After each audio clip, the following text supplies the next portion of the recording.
بسم الله الرحمن الرحيم الرحمن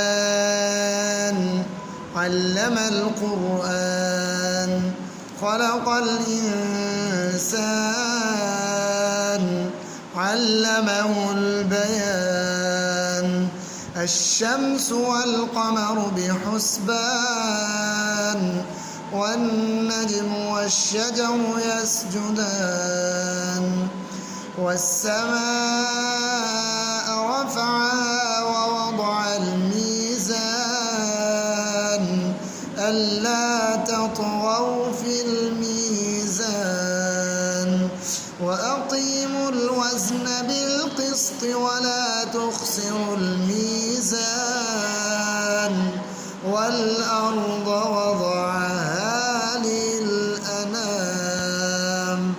فيها فاكهة والنخل ذات الأكمام والحب ذو العصف والريحان فبأي آلاء